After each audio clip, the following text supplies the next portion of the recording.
महारानी, महारानी, महारानी, महारानी। अरे, हमारी पुत्री तो यहां बैठी है। क्या बात है पुत्री, तुम यहां बैठी हो और उधर तुम्हारी सारी सखियां बाहर उद्यान में तुम्हारी प्रतीक्षा कर रही हैं। जाओ पुत्री। नहीं पिताश्री, मेरी कहीं भी जाने की इच्छा नहीं होती है। पुत्री पार्वती, तू अपनी माताश्री के कारण अपना मन छोटा ना कर। मैं तुम्हारा वागदान देवाधिदेव भगवान शिव के साथ कर चुका। कहा कि आपने वागदान? कुछ भी तो नहीं हुआ।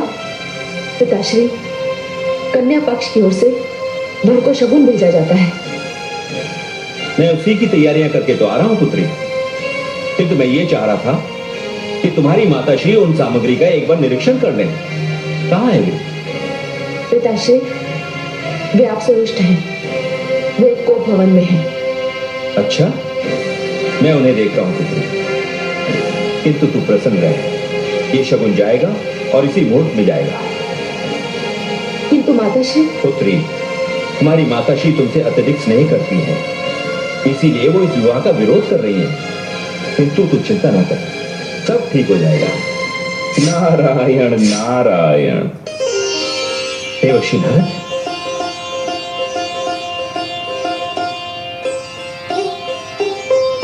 प्रणाम देवर्षि।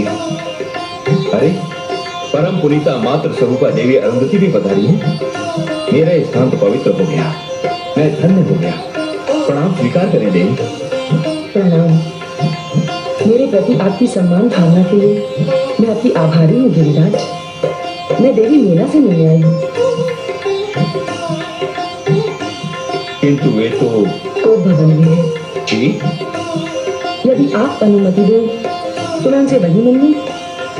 कदाचित उन्हें कोप भवन से बाहर लाने में मैं सफल हो जाऊं। आपको अनुमति की क्या आवश्यकता है? महारानी आपको भली भांति जानती है। यह आपका मुझ पर बहुत बड़ा अनुग्रह होगा। पुत्री पार्वती, देवी अरुंधति को कोप भवन ले जाओ। जी आइए। नहीं पुत्री, तुम कष्ट मत करो, मैं स्वयं वहां चली जाऊंगी।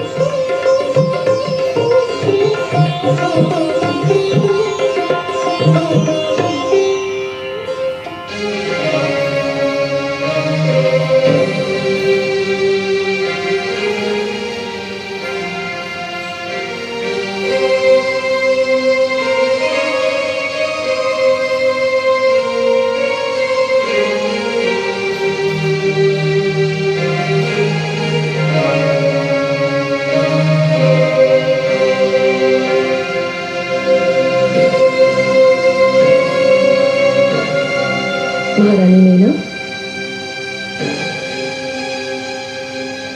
गुरुपति, आप गृहिणियों में ये कोप भवन की परंपरा बहुत अच्छी है। बिना कुछ कहे लोगों को स्वयं पता चल जाता है कि गृह स्वामिनी रुष्ट है। प्रणाम गुरुपत्नी। प्रणाम देवी अरुंधति। मैं आपका इस कोप भवन में कैसे स्वागत करूं? बस केवल आपकी थोड़ी सी मुस्कान इस कोप भवन को आनंद में बदल देगी। देवी अरुंधति, आप नहीं जानती मेरे क्रोध का कारण क्या है। कारण मैं जानती हूँ। महारानी, आप एक बात बताएंगे, क्या संसार में आप पहली स्त्री हैं जो मां बनी है? जी हाँ। क्या आपके पास कोई ऐसा साधन है जिसके आधार पर आपने अपनी कन्या का भविष्य जान लिया है? देवी, आप मेरी बात का उत्तर दीजिए। क्या आप अपने आप को अपनी संतान का भाग्य विधाता मानती हैं? नहीं, ऐसी तो कोई बात नहीं। तो फिर भगवान शिव से देवी पार्वती के होने वाले विवाह पर आप असंतुष्ट क्यों हैं?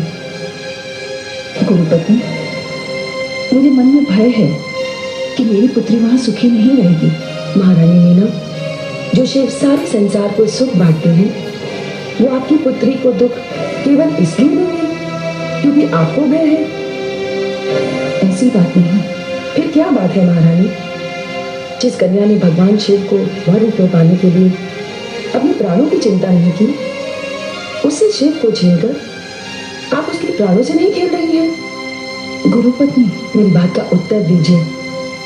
आपने भगवान शिव में ऐसी कौन सी बात देखी जिससे भय आपके हृदय में समा गया है? मुझे ऐसा प्रतीत हुआ कि वो क्रोधी हैं, उनका स्वभाव उग्र है। महारानी, जिनके माथे पर स्वयं चंद्रमा विराजमान हो, चंद्रमा जो शीतलता का सागर है, ऐसे चंद्रमा को अपने मस्तक पर धारण करने वाले भगवान शिव क्रोधी, उनका स्वभाव उग्र। अरे वे तो आशुतोष है। यदि ऐसा नहीं है तो उन्हें मेरी पुत्री से इतना कठोर तप कराने की क्या आवश्यकता थी? जब वे आशुतोष हैं, शीघ्र प्रसन्न होने वाले व्यक्तियों में से हैं, तो उन्होंने मेरी पुत्री के साथ ऐसा क्यों किया? ऐसा करने के दो कारण हैं। पहला कारण तो ये, आपकी पुत्री केवल भगवान शिव की भक्ति नहीं, उन्हें पति रूप में पाना चाहती है, और उसके लिए योग्यता का कोई तो मापदंड होना चाहिए। और दूसरा कारण ये कि शिव एक पत्नी व्रती है।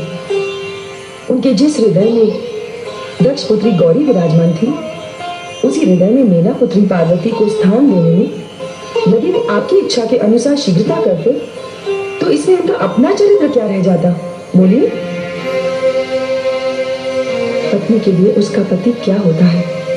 उसका सर्वस्व, उसका ईश्वर। और आपके ईश्वर ने सप्त ऋषियों को, जिनमें मेरे पति भी थे, शिव को जमाता स्वीकार करने का वचन दिया है। और आपकी ये इच्छा है कि वो एक एक करके उन सातों ऋषियों के पास जाए और उनसे ये कहे कि उन्होंने वचन नहीं दिया था, उनसे परिहास किया था। कितनी प्रसन्न होंगी आप, कितना बड़ा मान आपने अपने ईश्वर का रखा। धन्य है माननीय मेना, आप धन्य हैं। बस बस देवी, मुझे और लज्जित न कीजिए। मुझे पता ही नहीं था, मैं अमृत को विष के समान समझ रही थी, और इसमें दोष अमृत का नहीं, मेरी अज्ञानता का था। मुझे क्षमा कर दीजिए देवी, मुझे क्षमा कर दीजिए। नहीं महारानी मेना, मैं स्त्री हूँ, आप भी एक स्त्री हैं, और मेरी केवल एक ही इच्छा है। स्त्री केवल संतान की जननी न हो, स्त्री केवल आनंद और सुख देने वाली न हो, स्त्री केवल सम्मान की अधिकारिणी न हो। उसका एक स्वस्थ, सुंदर और सम्मानजनक स्वतंत्र व्यक्तित्व भी हो। आप महान है देवी, आप धन्य हैं, इसीलिए तो सारा संसार आपको पूजता है। तो चलिए महारानी मीना, महाराज हिमाचल भगवान शिव के यहाँ शगुन भेजने की तैयारी किए खड़े हैं। ये अपनी राह देख रहे हैं। चलिए देवी, आपके आने से ये अवसर और मंगलमय हो जाएगा। आइए।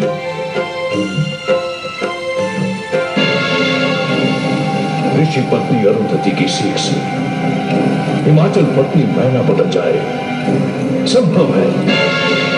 सूर्य अपने रथ का मार्ग बदल दे, संभव है। संसार की पतिव्रता स्त्री अपने पति की विरोधी हो जाए, यह भी संभव है। किंतु असुरराज तारकासुर पार्वती और शिव का विवाह होने दे, ये असंभव है, असंभव है।